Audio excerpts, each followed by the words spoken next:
Welcome back to a new episode of GWeek. We're so excited to be back in the studio. We hope you all had a great winter break and start to the year.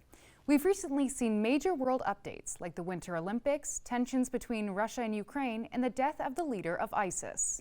We've also been tracking more local stories, like recent major issues with GW faculty, the new Washington Commanders, lethal fentanyl batches in DC, the major nor'easter, and more.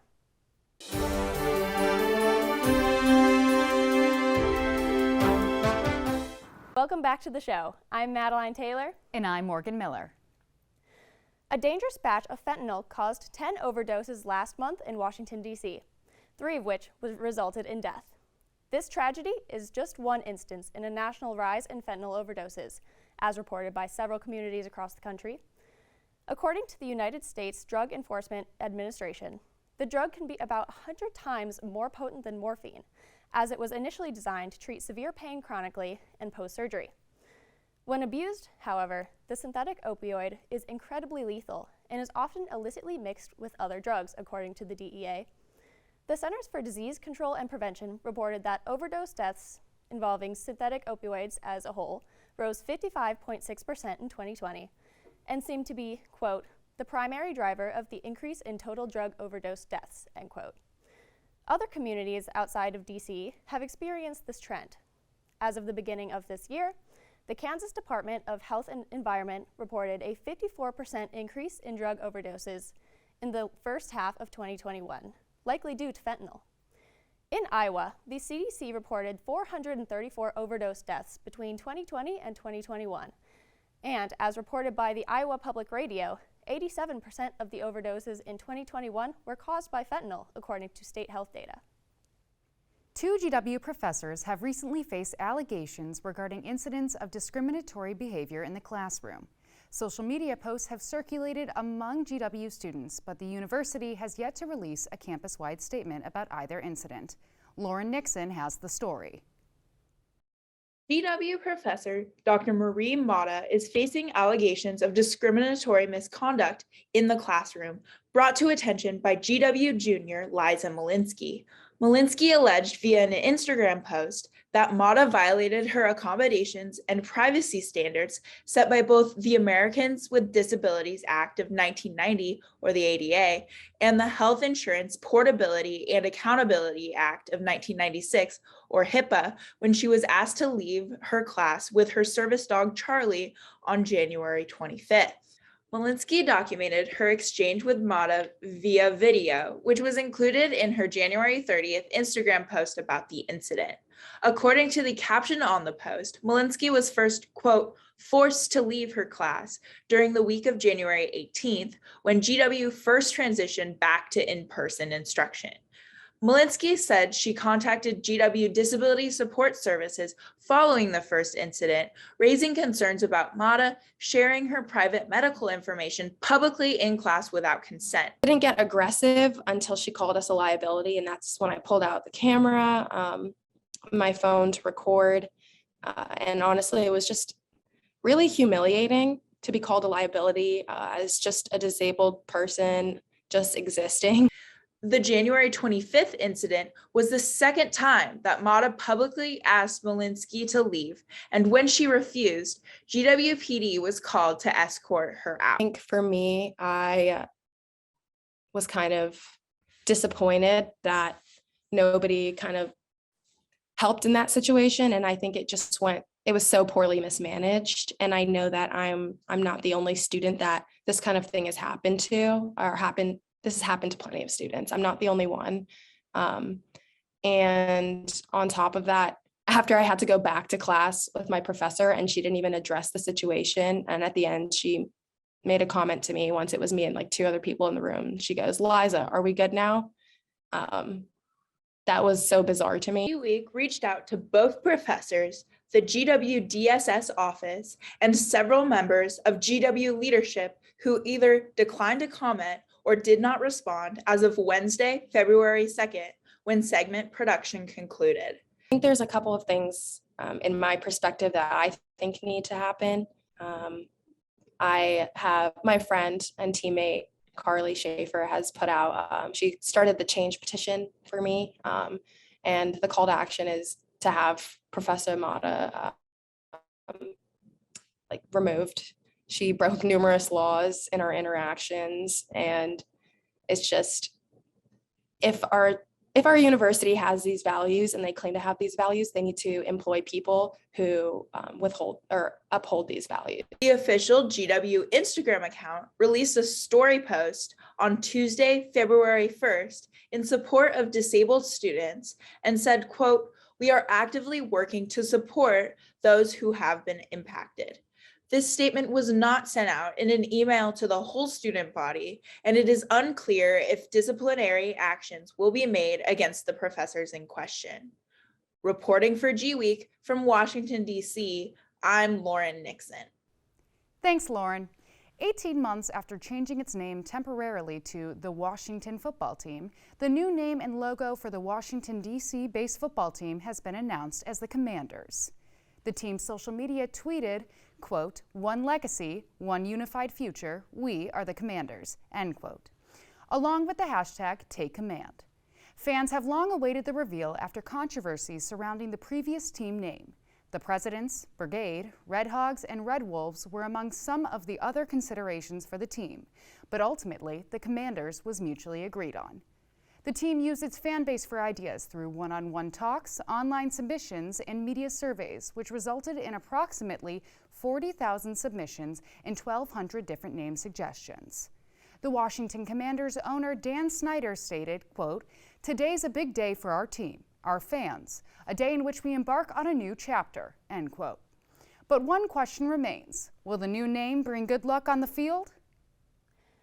After Justice Breyer's resignation from the Supreme Court on January 26th, many wondered if Biden would keep his campaign promise of nominating the first ever Black woman to court. This is possibly a strategic campaign decision since the original promise was made when approval ratings were low, similar to their levels now. Emma Myers has the story. Following the resignation of Supreme Court Justice Stephen Breyer, eyes currently turn to President Biden to see who he chooses to nominate. During his presidential campaign, Biden made the commitment to nominate the first ever Black woman to the United States Supreme Court. In February of 2020, at the end of one Democratic debate, he made the unexpected pledge to nominate a Black woman to the Supreme Court. According to the Washington Post, a, quote, "promise like this has a proven track record," end quote, and was used by Ronald Reagan in 1980. Just like it helped Reagan, it also helped President Biden when his approval ratings were low. After this announcement, he was endorsed by Congressman James E. Clyburn of South Carolina, allowing him to win South Carolina in the primaries and boost him into the Super Tuesday contests. As more information comes out, there are a few standout women who are potential nominees. The top three, according to the Washington Post, are U.S. District Judge J. Michelle Childs, California Supreme Court Justice Leandra R. Kruger, and U.S. District Judge Ketanji Brown Jackson. All three are incredibly qualified, though considerably younger than many current justices on the court. This nomination and resignation comes at a time when Biden's approval ratings hover at about 42%, according to 538 polling. Will this nomination, when it truly comes out and is confirmed, be the boost that Biden needs to raise these approval ratings? For GWeek, this is Emma Myers, Washington, D.C. Thanks, Emma. More after the break. Hi. This isn't just our battle cry. It's our call, our challenge. Because when you were called to Washington, you were called to higher expectations, to a higher standard. We are called here to advance knowledge, to serve society, to change the world. Is that too lofty? Too aspirational? Is it simply too much to expect? Not if your classroom is a Smithsonian, the IMF, or on the doorstep of the Supreme Court. Not if you have access to the most hallowed institutions and formidable leaders. Not if you are given the tools to change minds, shape laws, influence entire fields of study, advance our way of life, change the course of history. From the nation's capital to the four corners of the earth, to far below the surface and far beyond our atmosphere, here, unique opportunities, the ones that many people work much of their lives to get, are within your reach from the moment you arrive. This is where you find new pathways for preventing global epidemics, where your unexpected friend propels a new scientific movement forward. This is where you push forward as a team to break records and reach new heights. where your classroom is 68 square miles of the most consequential land on Earth. This is where you will make it happen. This is the George Washington University, and what we make is history. So stand up, be bold, take risks, press on, push harder, raise high.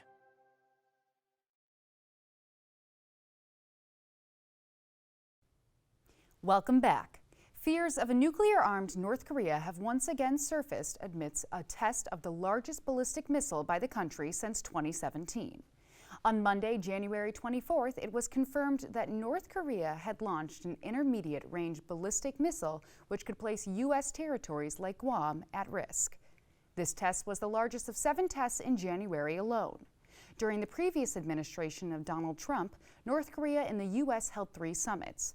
However, repeated attempts by the Biden administration to negotiate talks with North Korea have been unsuccessful since he took office last year. According to the Brookings Institution, a White House official stated that the administration's plan was to, quote, offer relief for particular steps with the ultimate goal of denuclearization, end quote. While there is no end in sight to the long-standing tension between the U.S. and North Korea, the Biden administration remains hopeful and open to negotiations in the future. In a harrowing turn of events, Biden's visit to Pittsburgh to promote his newly passed Infrastructure and Investment Act turned to horror as a bridge near Frick Park, Pennsylvania collapsed directly before his arrival. Catherine Saranchak has the story.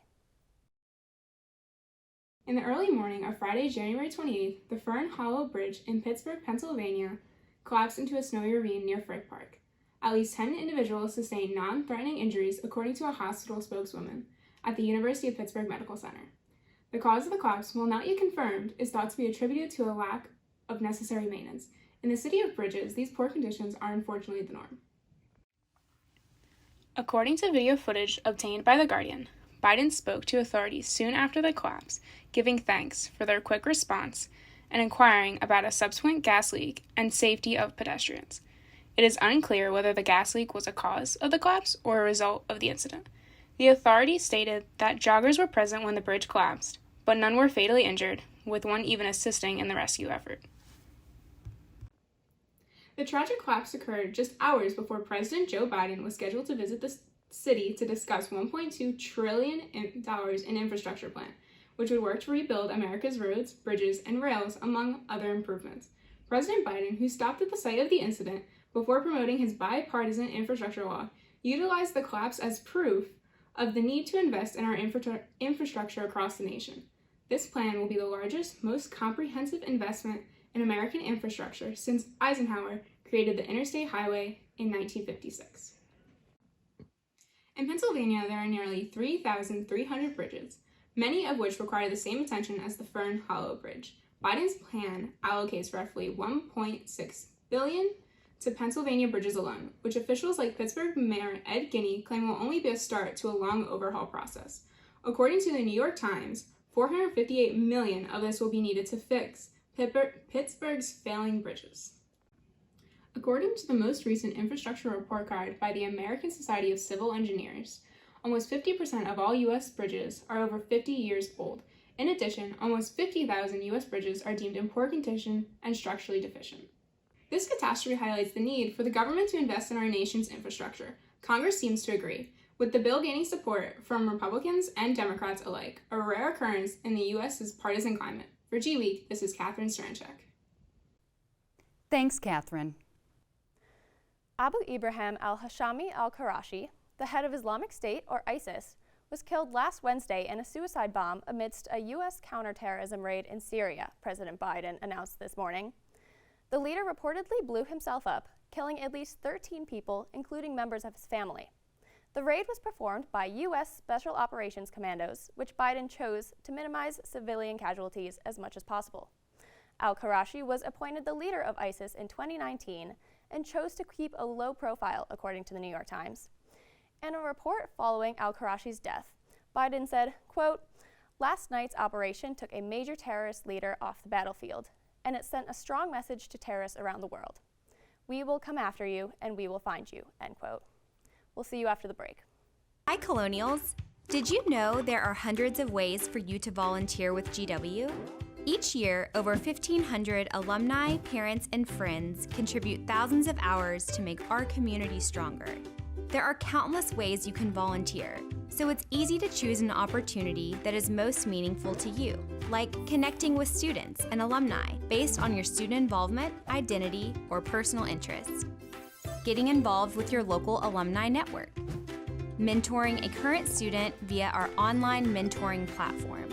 Connecting with prospective students through undergraduate admissions opportunities. Serving on an industry network leadership council. Becoming a social media ambassador. The list goes on. No matter where you are in the world or how much time you have to give, you can connect and volunteer with GW.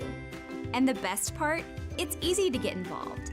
Just visit alumni.gwu.edu/volunteer to learn more about these and other opportunities. Because of your service to GW, you are able to make a direct impact on the lives of former, current, and future students. We look forward to working with you. Raise high. Welcome back to the show. An unspeakable tragedy occurred at Bridgewater College in Virginia on February 1st. Campus safety officer J.J. Jefferson and campus police officer John Painter were fatally shot at approximately 1:20 p.m. Students and staff were alerted to shelter in place as police searched for the suspect. The male suspect, now identified as former student and 27-year-old Alexander Wyatt Campbell, fled the scene but was apprehended less than an hour later. Both Painter and Jefferson, who were described as close friends and a dynamic duo, died on the scene. An email from the school later in the evening stated that Painter was recently the best man in Jefferson's wedding. As Bridgewater mourns the loss of two beloved and well-known members of the community, the motive of the suspect remains unknown. Virginia Governor Glenn Youngkin ordered flags to be flown at half-staff on February 2nd in honor of the victims. The Olympics have returned for the 2022 Winter Games, taking place in China's capital city, Beijing. Despite the delay in the 2020 Olympic Games due to COVID-19, which eventually took place in summer 2021 in Tokyo, Japan, the International Olympic Committee was committed to continuing the Winter Games as planned, according to the New York Times. The opening ceremony took place on Friday and will continue for 19 days, commencing on Sunday, February 20th. To combat persistent coronavirus threats, the Games implemented similar protocols to the Tokyo Games, this time creating a closed-loop system to contain the community, the New York Times reported. Additionally, COVID-19 vaccinations were required, and attendees are required to test every day. According to CBS News, the United States Olympic team has a 100% vaccination rate. However, at least 2 American bobsledders have already tested positive in Beijing. This month, tensions between Ukraine and Russia are on the rise. With Russia threatening to invade their western neighbor, the world is on high alert for what is to come. Here is Alex Singaranu with more on the situation. For many years, the world has had its eyes on the continuously developing conflict between Ukraine and Russia. More recently, the tension between the two countries has taken the spotlight on the world stage. This growing hostility is being cited to the increasing possibility of Ukraine becoming a member of the North Atlantic Treaty Organization, or NATO. Ukraine has had its eye on becoming a member of NATO for quite some time now.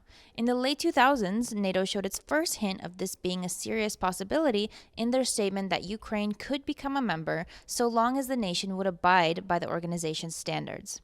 Ukraine further cemented their intent on becoming a NATO member when, in 2017, their government declared that joining had become their top priority.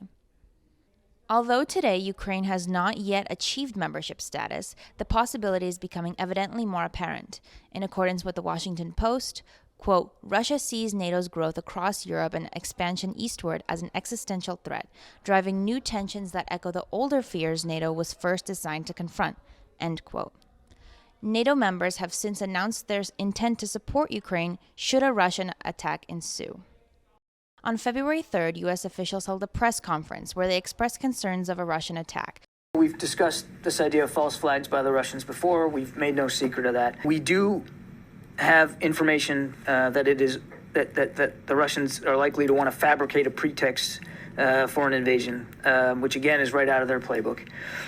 One option is the Russian government we think is planning to stage a fake attack by Ukrainian military or intelligence forces against Russian sovereign territory or against Russian-speaking people to therefore justify their action. As part of this fake attack, we believe that Russia would produce a very graphic propaganda video. This newest detail leaves NATO members and the world wondering just how serious this most recent threat from Russia is and what is to come. For GWeek, I'm Alex Singaranu. Thanks, Alex. On another note, as the Omicron strain of the coronavirus sweeps its way through the country, a new variant of the virus is on the rise, the stealth variant. The variant, scientifically categorized as BA2, is actually a subtype of the dominant Omicron strain, BA1. According to the World Health Organization, this virus has been detected in 57 different countries and is more infectious than the original Omicron strain. However, Maria Van Kerkhove, epidemiologist and World Health Organization coronavirus technical lead, said that there is, quote, no indication that there is a change in severity, end quote. The variant has been discovered in several U.S. states, including Wisconsin, Illinois, Florida, and likely more. Fortunately, the New York Times reported that while the variant may slow the decline of cases, it shouldn't be detrimental. Thomas Peacock, a virologist at Imperial College in London, explained that, quote, this may mean higher peak infections in places that have yet to peak, and a slowdown in the downward trends in places that have already experienced peak Omicron, end quote. The New England coast is under a sheet of white after being hit by a nor'easter last week. Whiteout conditions and 60 to 70 mile-per-hour winds substantially affected states like New Jersey, Massachusetts, and Connecticut. Some states' temperatures dropped below zero as over 2 feet of snow fell. Along with these treacherous conditions, thousands of people were left without power due to wind gusts. In Massachusetts alone, strong winds knocked down power lines, causing nearly 88,000 outages across the state, leaving many without heat. State officials reported that they are working to provide safety and resources such as warming centers and shelters to those affected. Categorized as a bomb cyclone due to its rapid wind and low barometric pressure, the storm has ravaged across the Northeast. According to NBC News, quote, this blizzard is predicted to be one of the worst snowstorms to hit the region in 4 years, end quote. If your finger is on the pulse of campus radio, you may have discovered some fresh voices occupying the sound waves. With the start of a new semester, WRGW has just debuted a new programming schedule. Here's Abigail Brubaker to tell us more. GW Campus Radio has been providing the community with quality entertainment and its members an outlet to express themselves since its founding in 1929. With a variety of shows, WRGW presents educational and extracurricular opportunities to students interested in news, sports, talk, and music radio. Involved last semester because I had heard about the opportunities to intern, and music is a big part of how I connect with people. So I signed up to be an intern. They sort of have you fill out an interest form about what type of show you want to be put on, talk show, music show, sports show, etc. I said music. I was placed on the Blue Shift, which was a 10 to 11 p.m. show on Wednesdays. It was super fun, and they said, after you intern, you had the opportunity to apply for your own show. And that was kind of the end goal, because again, music's how I connect with people, so I wanted the opportunity to share that with people. So I applied, I interviewed over winter break, and then I landed my show. We were both interns last semester. That's how we got involved in WRGW. And we both knew each other from District Debrief and GWTV. So we decided we like talking for an hour, we like comedy, so why don't we kind of put our minds together and make this talk show a thing. Yeah. My show, and I know so many others with whatever media form they work within, is to really kind of just explore who are we as a community, share our stories, what makes us unique, what am I bringing to the table, and really I think the beauty of just how many worlds can collide here on campus and contribute to your 4 years here. People can listen to my show on GWradio.com. You can listen to it from anywhere in the world, so whether you're on campus or at home, like my parents tune in. I think it's really important that students support campus radio and other forms of student media. I think it's a really important way for students to kind of just explore, experiment, and really get involved in things they're passionate about. It's just people on campus talking about things that are almost guaranteed to be relatable, especially with the talk shows. But even then, like, a lot of the students put in a lot of work, and there's a lot of really creative people here on campus. So we produce a lot of really good and interesting content that I think people would like. If you'd like to get involved, visit their website at www.gwradio.com and fill out the interest form. I look forward to hearing your voice over the sound waves sometime soon. For GWTV, I'm Abigail Brubaker. Thanks, Abigail. That's all we have for you this week. Hope you enjoyed it. As always, check us out at gw-tv.com and on our Facebook, Instagram, and YouTube pages. Thanks for tuning in. Until next time, we'll see you around campus.